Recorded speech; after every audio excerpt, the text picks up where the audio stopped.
شروع اللہ کے نام سے جو بڑا مہربان نہایت رحم والا ہے۔ اے محمد صلی اللہ علیہ وآلہ وسلم، مجاہد لوگ تم سے غنیمت کے مال کے بارے میں دریافت کرتے ہیں کہ کیا حکم ہے؟ کہہ دو کہ غنیمت خدا اور اس کے رسول کا مال ہے، تو خدا سے ڈرو اور آپس میں صلح رکھو، اور اگر ایمان رکھتے ہو تو خدا اور اس کے رسول کے حکم پر چلو۔ مومن تو وہ ہیں کہ جب خدا کا ذکر کیا جاتا ہے تو ان کے دل ڈر جاتے ہیں، اور جب انہیں اس کی آیتیں پڑھ کر سنائی جاتی ہیں تو ان کا ایمان اور بڑھ جاتا ہے، اور وہ اپنے پروردگار پر بھروسہ رکھتے ہیں، اور وہ جو نماز پڑھتے ہیں اور جو مال ہم نے ان کو دیا ہے اس میں سے نیک کاموں میں خرچ کرتے ہیں، یہی سچے مومن ہیں، اور ان کے لیے پروردگار کے ہاں بڑے بڑے درجے اور بخشش اور عزت کی روزی ہے۔ ان لوگوں کو اپنے گھروں سے اس طرح نکلنا چاہیے تھا جس طرح تمہارے پروردگار نے تم کو تدبیر کے ساتھ اپنے گھر سے نکالا،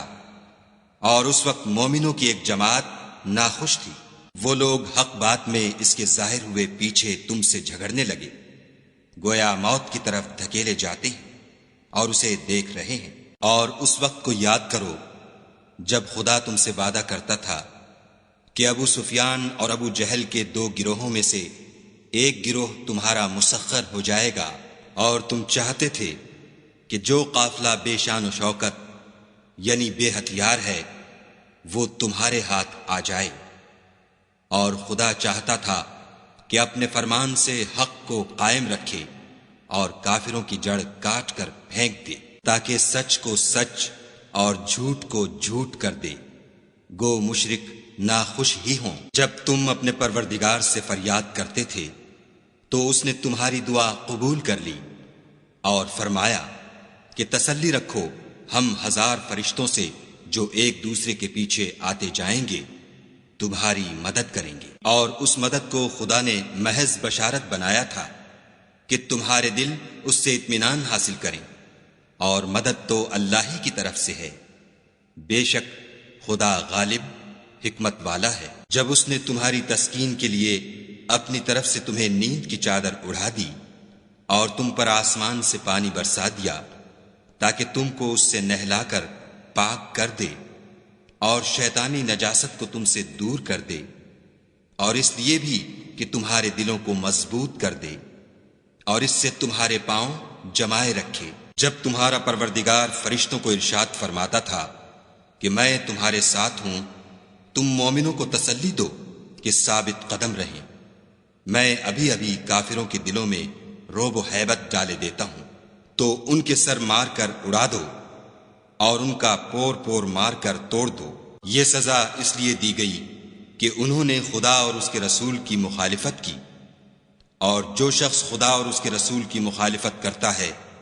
تو خدا بھی سخت عذاب دینے والا ہے۔ یہ مزہ تو یہاں چکھو اور یہ جانے رہو کہ کافروں کے لیے آخرت میں دوزخ کا عذاب بھی تیار ہے۔ اے اہل ایمان، جب میدان جنگ میں کفار سے تمہارا مقابلہ ہو تو ان سے پیٹھ نہ پھیرنا، اور جو شخص جنگ کے روز اس صورت کے سوا کہ لڑائی کے لیے کنارے کنارے چلے، یعنی حکمت عملی سے دشمن کو مارے یا اپنی فوج میں جا ملنا چاہے، ان سے پیٹھ پھیرے گا تو سمجھو کہ وہ خدا کے غضب میں گرفتار ہو گیا، اور اس کا ٹھکانہ دوزخ ہے، اور وہ بہت ہی بری جگہ ہے۔ تم لوگوں نے ان کفار کو قتل نہیں کیا بلکہ خدا نے انہیں قتل کیا، اور اے محمد صلی اللہ علیہ وآلہ وسلم، جس وقت تم نے کنکریاں پھینکی تھیں تو وہ تم نے نہیں پھینکی تھیں بلکہ اللہ نے پھینکی تھیں۔ اس سے یہ غرض تھی کہ مومنوں کو اپنے احسانوں سے اچھی طرح آزما لے، بے شک خدا سنتا جانتا ہے۔ بات یہ ہے، کچھ شک نہیں کہ خدا کافروں کی تدبیر کو کمزور کر دینے والا ہے۔ کافروں، اگر تم محمد صلی اللہ علیہ وآلہ وسلم پر فتح چاہتے ہو تو تمہارے پاس فتح آ چکی۔ دیکھو، اگر تم اپنے افعال سے باز آ جاؤ تو تمہارے حق میں بہتر ہے، اور اگر پھر نافرمانی کرو گے تو ہم بھی پھر تمہیں عذاب کریں گے، اور تمہاری جماعت خواہ کتنی ہی کثیر ہو تمہارے کچھ بھی کام نہ آئے گی، اور خدا تو مومنوں کے ساتھ ہے۔ اے ایمان والو، خدا اور اس کے رسول کے حکم پر چلو اور اس سے روگردانی نہ کرو، اور تم سنتے ہو، اور ان لوگوں جیسے نہ ہونا جو کہتے ہیں کہ ہم نے حکم خدا سن لیا مگر حقیقت میں نہیں سنتے۔ کچھ شک نہیں کہ خدا کے نزدیک تمام جانداروں سے بدتر بہرے گونگے ہیں جو کچھ نہیں سمجھتے، اور اگر خدا ان میں نیکی کا مادہ دیکھتا تو ان کو سننے کی توفیق بخشتا، اور اگر بغیر صلاحیت ہدایت کے سماعت دیتا تو وہ منہ پھیر کر بھاگ جاتے۔ مومنو، خدا اور اس کے رسول کا حکم قبول کرو، جبکہ رسول خدا تمہیں ایسے کام کے لیے بلاتے ہیں جو تم کو زندگی جاوداں بخشتا ہے، اور جان رکھو کہ خدا آدمی اور اس کے دل کے درمیان حائل ہو جاتا ہے، اور یہ بھی کہ تم سب اس کے روبرو جمع کیے جاؤ گے، اور اس فتنے سے ڈرو جو خصوصیت کے ساتھ انہی لوگوں پر واقع نہ ہوگا جو تم میں گناہ گار ہیں،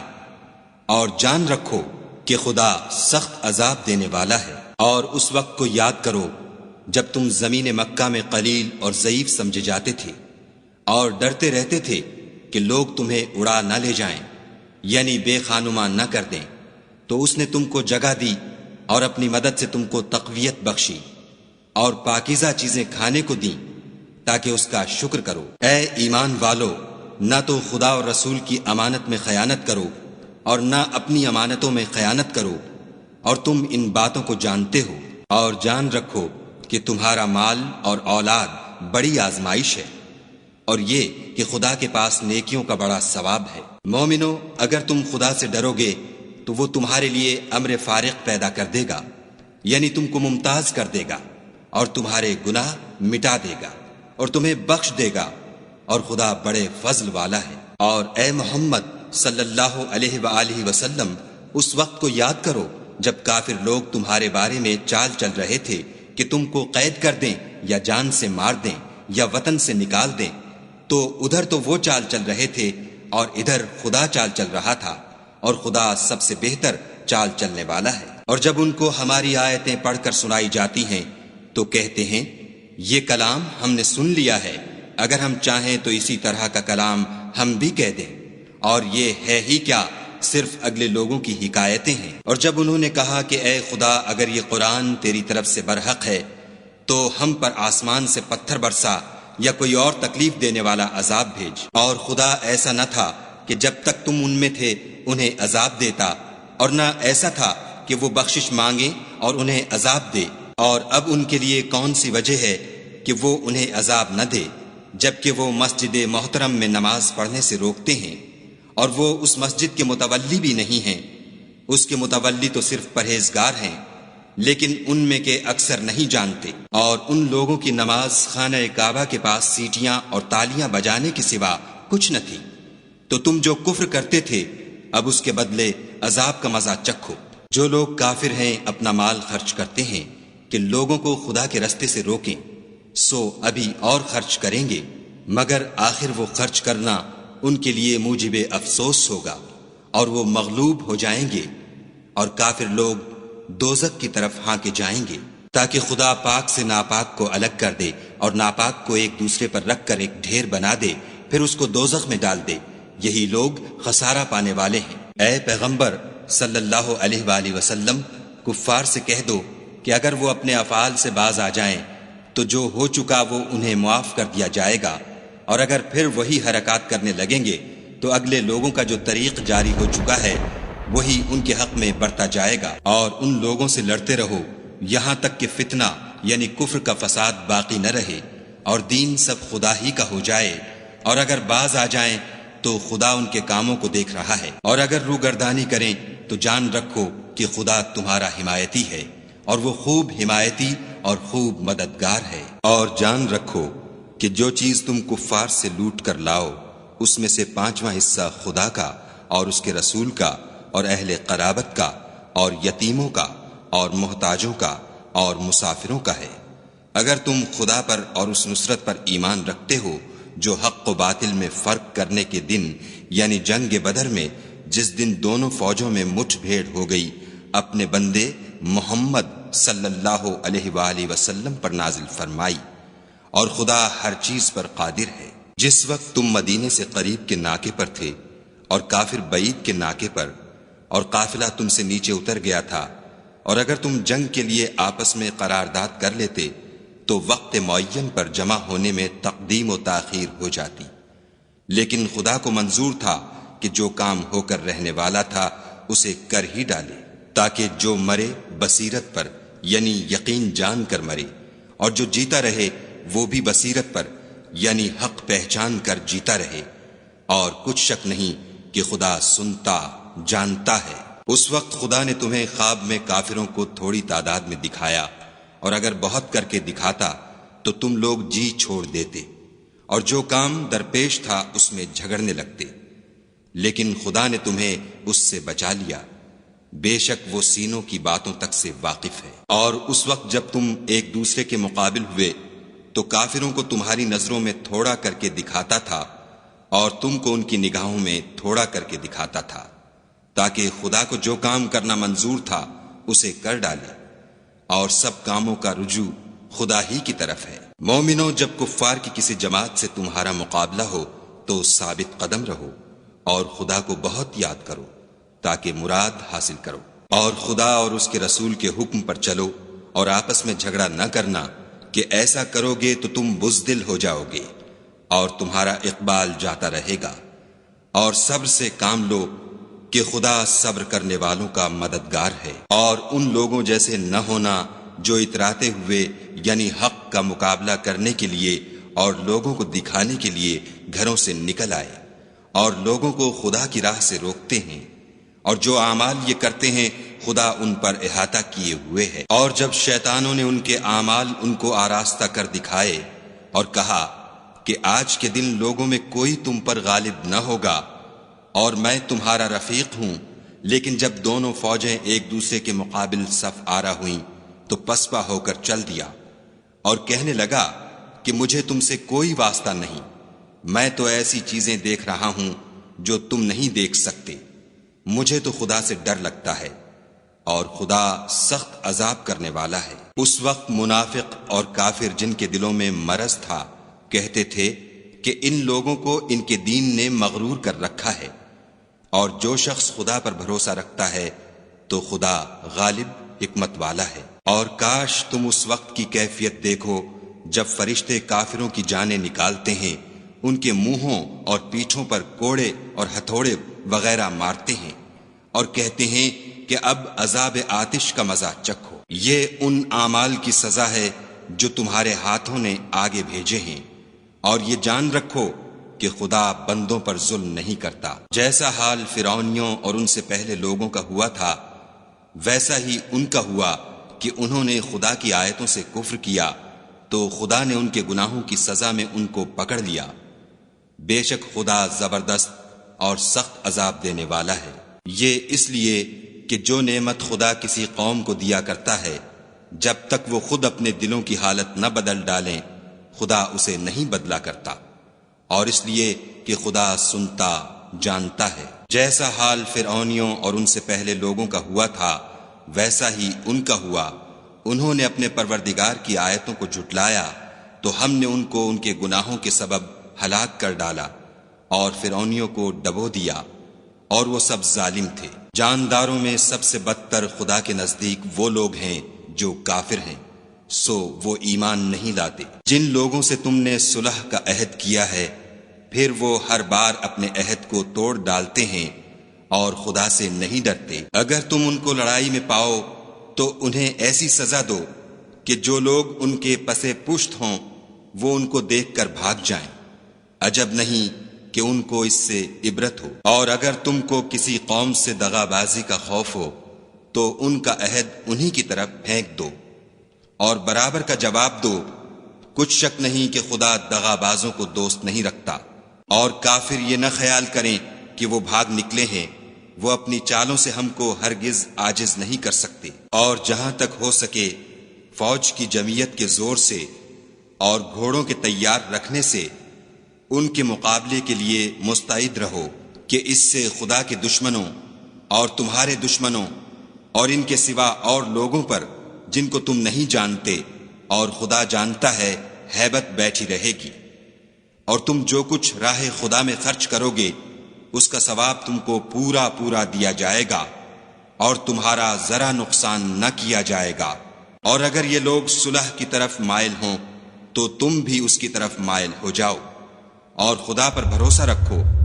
کچھ شک نہیں کہ وہ سب کچھ سنتا اور جانتا ہے۔ اور اگر یہ چاہیں کہ تم کو فریب دیں تو خدا تمہیں کفایت کرے گا، وہی تو ہے جس نے تم کو اپنی مدد سے اور مسلمانوں کی جمعیت سے تقویت بخشی اور ان کے دلوں میں الفت پیدا کر دی۔ اور اگر تم دنیا بھر کی دولت خرچ کرتے تب بھی ان کے دلوں میں الفت پیدا نہ کر سکتے، مگر خدا ہی نے ان میں الفت ڈال دی، بے شک وہ زبردست اور حکمت والا ہے۔ اے نبی، خدا تم کو اور مومنوں کو جو تمہارے پیرو ہیں کافی ہے۔ اے نبی، مسلمانوں کو جہاد کی ترغیب دو۔ اگر تم میں 20 آدمی ثابت قدم رہنے والے ہوں گے تو 200 کافروں پر غالب رہیں گے، اور اگر 100 ایسے ہوں گے تو 1000 پر غالب رہیں گے،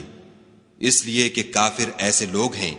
کہ کچھ بھی سمجھ نہیں رکھتے۔ اب خدا نے تم پر سے بوجھ ہلکا کر دیا اور معلوم کر لیا کہ ابھی تم میں کسی قدر کمزوری ہے، بس اگر تم میں 100 ثابت قدم رہنے والے ہوں گے تو 200 پر غالب رہیں گے، اور اگر 1000 ہوں گے تو خدا کے حکم سے 2000 پر غالب رہیں گے، اور خدا ثابت قدم رہنے والوں کا مددگار ہے۔ پیغمبر کو شایع نہیں کہ اس کے قبضے میں قیدی رہیں جب تک کافروں کو قتل کر کے زمین میں کثرت سے خون نہ بہا دے۔ تم لوگ دنیا کے مال کے طالب ہو اور خدا آخرت کی بھلائی چاہتا ہے، اور خدا غالب حکمت والا ہے۔ اگر خدا کا حکم پہلے نہ ہو چکا ہوتا تو جو فدیہ تم نے لیا ہے اس کے بدلے تم پر بڑا عذاب نازل ہوتا۔ تو جو مال غنیمت تمہیں ملا ہے اسے کھاؤ کہ وہ تمہارے لیے حلال طیب ہے، اور خدا سے ڈرتے رہو، بے شک خدا بخشنے والا مہربان ہے۔ اے پیغمبر، جو قیدی تمہارے ہاتھ میں گرفتار ہیں ان سے کہہ دو کہ اگر خدا تمہارے دلوں میں نیکی معلوم کرے گا تو جو مال تم سے چھن گیا ہے اس سے بہتر تمہیں عنایت فرمائے گا، اور تمہارے گناہ بھی معاف کر دے گا، اور خدا بخشنے والا مہربان ہے۔ اور اگر یہ لوگ تم سے دغا کرنا چاہیں گے تو یہ پہلے ہی خدا سے دغا کر چکے ہیں، تو اس نے ان کو تمہارے قبضے میں کر دیا، اور خدا دانا حکمت والا ہے۔ جو لوگ ایمان لائے اور وطن سے ہجرت کر گئے اور خدا کی راہ میں اپنے مال اور جان سے لڑے وہ، اور جنہوں نے ہجرت کرنے والوں کو جگہ دی اور ان کی مدد کی وہ آپس میں ایک دوسرے کے رفیق ہیں۔ اور جو لوگ ایمان تو لے آئے لیکن ہجرت نہیں کی تو جب تک وہ ہجرت نہ کریں تم کو ان کی رفاقت سے کچھ سروکار نہیں، اور اگر وہ تم سے دین کے معاملات میں مدد طلب کریں تو تم کو مدد کرنی لازم ہے، مگر ان لوگوں کے مقابلے میں کہ تم میں اور ان میں صلح کا عہد ہو مدد نہیں کرنی چاہیے، اور خدا تمہارے سب کاموں کو دیکھ رہا ہے۔ اور جو لوگ کافر ہیں وہ بھی ایک دوسرے کے رفیق ہیں۔ تو مومنو، اگر تم یہ کام نہ کرو گے تو ملک میں فتنہ برپا ہو جائے گا اور بڑا فساد مچے گا۔ اور جو لوگ ایمان لائے اور وطن سے ہجرت کر گئے اور خدا کی راہ میں لڑائیاں کرتے رہے، اور جنہوں نے ہجرت کرنے والوں کو جگہ دی اور ان کی مدد کی، یہی لوگ سچے مسلمان ہیں، ان کے لیے خدا کے ہاں بخشش اور عزت کی روزی ہے۔ اور جو لوگ بعد میں ایمان لائے اور وطن سے ہجرت کر گئے اور تمہارے ساتھ ہو کر جہاد کرتے رہے، وہ بھی تمہی میں سے ہیں، اور رشتہ دار خدا کے حکم کی روح سے ایک دوسرے کے زیادہ حقدار ہیں۔ کچھ شک نہیں کہ خدا ہر چیز سے واقف ہے۔